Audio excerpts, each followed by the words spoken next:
사람 부르면 돈 들잖아.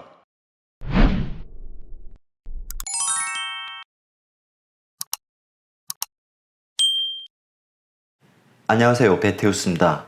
IPTV 이야기를 해볼 거고요. 그 외에 이것저것, 마지막으로 이렇게 구성하면 좋겠다, 추천 네트워크, 뭐 이런 이야기들을 해볼 겁니다. 기본적으로 올레 TV 셋탑박스, SK나 LG도 마찬가지고요. 얘네들이 자기 회사 모뎀 혹은 자기 회사 제공 공유기에만 되게 돼 있어요.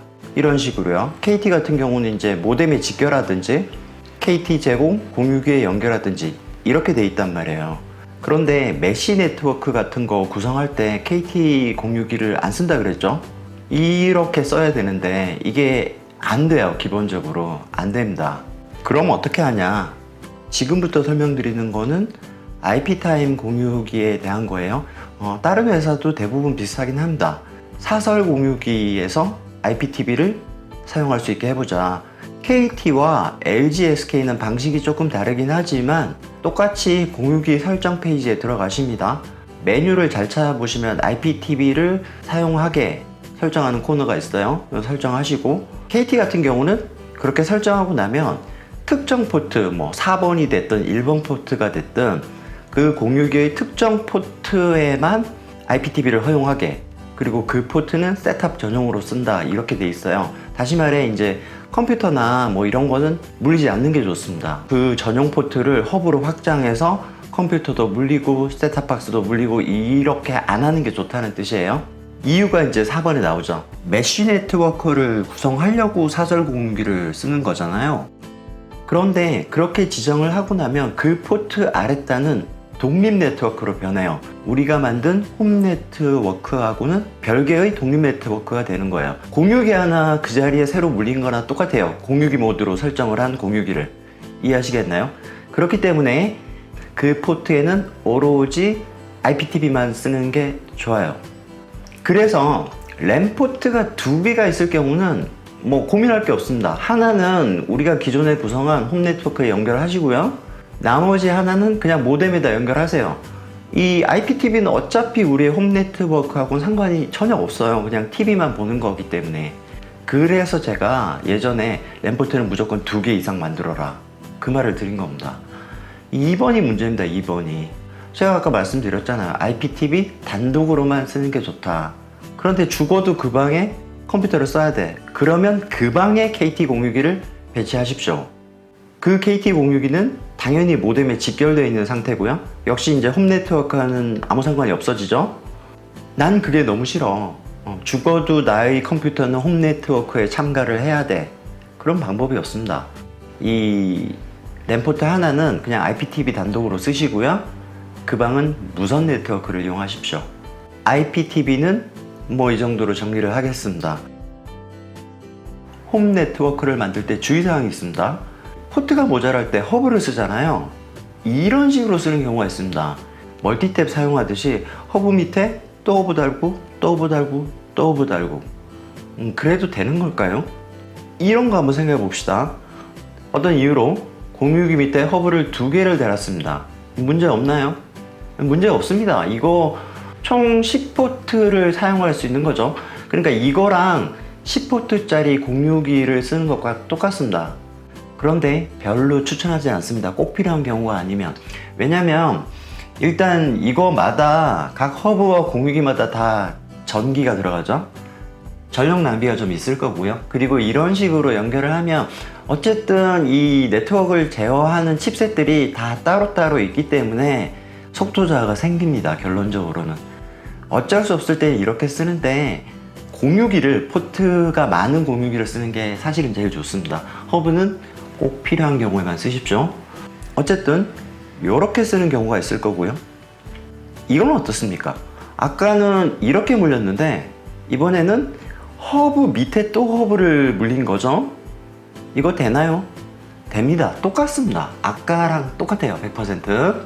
이런 상황은 사실 되게 많이 발생합니다. 조그마한 사무실 같은 데서 이제 직원들이 임의로 이렇게 하는 경우가 되게 많아요. 자기가 뭐 이런저런 네트워크 장비를 쓰고 싶은데 포트가 모자라. 자기 책상에는 포트 딱 하나 나와 있거든. 그래서 이런 식으로 쓰는 경우가 좀 있어요. 그런데 기본적으로 이 네트워크에 관련된 거는 공유기가 됐든 허브가 됐든 뭐가 됐든 관리자가 한 명 있어서 그 사람이 총괄하는 게 좋습니다. 나중에 그렇게 만들어 온 직원이 퇴사하고 나잖아요. 그럼 이게 어디서 나온 선인지 뭐 알지도 못해요. 보통 이렇게 막 허브 밑에 허브 달 때 이 포트마다 뭐 이런 선마다 이게 어디서 온 거다 이렇게 표시 안 하거든요. 그냥 막 달거든요. 저도 그래요. 나중에 알지를 못합니다. 그래서 이렇게 쓰시는 게 좋다. 꼭 허브를 써야 되면. 이것보다 더 좋은 건 뭐라고요? 공유기가 포트가 많은 걸 쓰는 게 제일 좋다 그랬어요. 허브는 최소한으로 쓰십시오. 자, 두 번째가 좀 중요합니다. 트리 구조. 트리가 나무죠. 나뭇가지 뭐 그런 모양으로 만들어라. 그리고 루프는 절대 안 된다. 여기서 루프는 지붕 말고 고리란 뜻입니다. 고리. 무한 루프에 빠졌다. 그때 루프. 지금 딱 봐도 이제 네트워크가 이렇게 돼 있고 뭐 이 밑에 장비들이 달리고 또 필요하면 여기 허브 또 달고 이렇게 가면 이게 나뭇가지 모양이죠. 그럼 루프는 어떤 경우에 생기나요? 이런 식으로 만들면 이게 루프입니다. 고리가 지금 형성됐죠. 이 허브라는 게 공유기 밑에 달아서 포트를 연장하는 역할을 한다. 다시 말해 여기에 어떤 장비들이 물렸을 때 IP는 누가 주나요? 얘가 주죠. 그럼 지금 얘가 줄까요? 얘가 줄까요? 이거 꼬입니다. 100% 안 됩니다. 이렇게 허브를 두 개의 공유기에 물리는 행위 절대 안 됩니다. 루프가 꼭 공유기가 두 개, 뭐 여러 개 있을 때만 발생하는 건 아닙니다. 공유기가 한 대밖에 없을 때도 발생할 수 있어요. 이것도 루프입니다. 이리로 가서 이리로.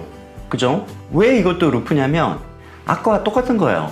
얘가 할당을 할 겁니까? 얘가 할당을 할 겁니까? 이렇게 두 개를 달아놓으면. 물론 이제 아주 고가의 스위칭 허브 같은 경우는 이런 걸 판단을 해요. 또는 고가의 공유기도 마찬가지고. 그런데 일반적으로 우리가 가정에서 또는 작은 사무실에서 사용하고 있는 경우 이렇게 물리면 이것도 안 됩니다. 루프는 안 됩니다.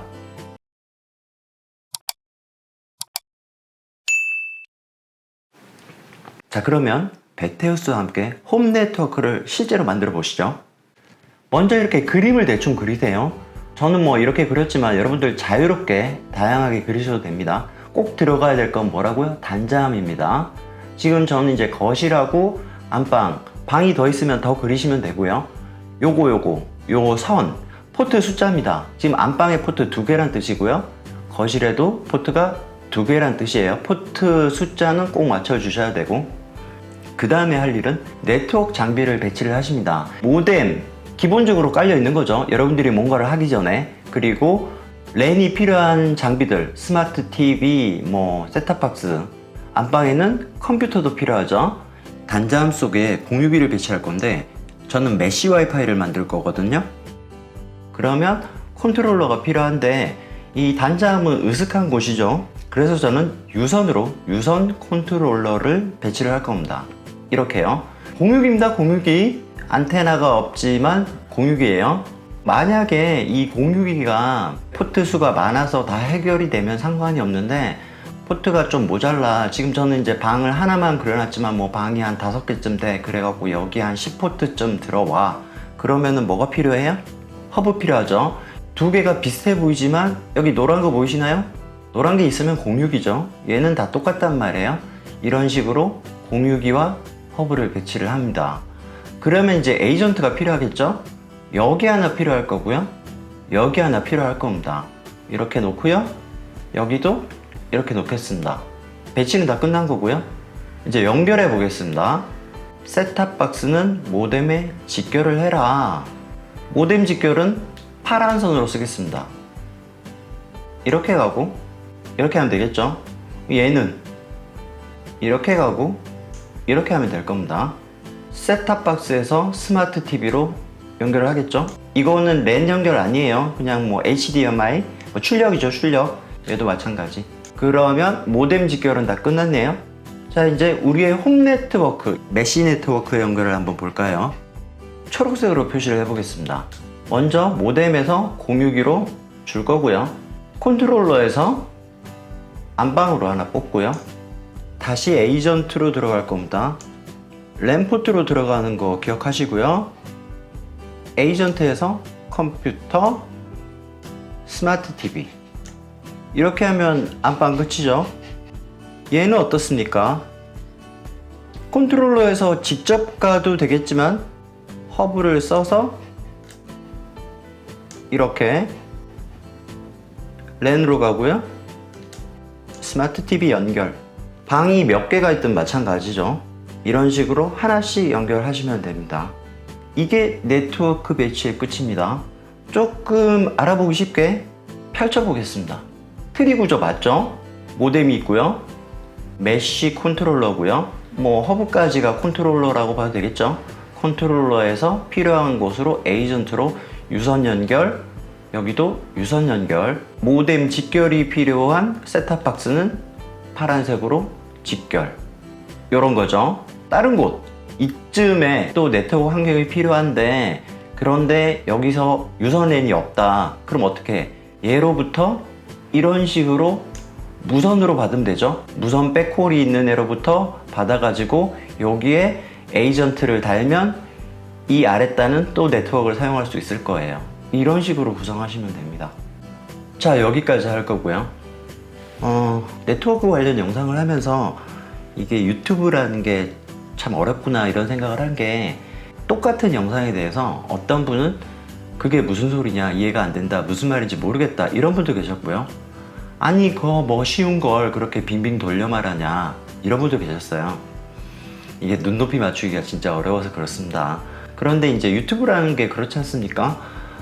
특정한 대상을 정해놓고 한다기보다 저는 그냥 일방적으로 보여드리는 거고, 여러분들이 각자의 수준에 맞게 이렇게 찾아서 보시면 되는 거죠. 기본적으로 제 채널 자체가 대단한 뭐 수준의 전문가를 대상으로 하는 그런 게 아니거든요. 저도 전문가가 아니고요. 그러니까 정말 쉽게 초등학생한테 가르친다, 내지는 뭐 이런 쪽에 관심이 없는 가정주부에게 알려준다, 이런 마음으로 만들고 있습니다. 항상. 어쨌든 많이들 봐주시고 또 댓글도 달아주시고 해서 제가 좀 보람을 느낀 시리즈였습니다. 오늘 영상 또 지금까지 이 네트워크 시리즈가 도움이 되셨다면 좋아요, 구독 부탁드리고요.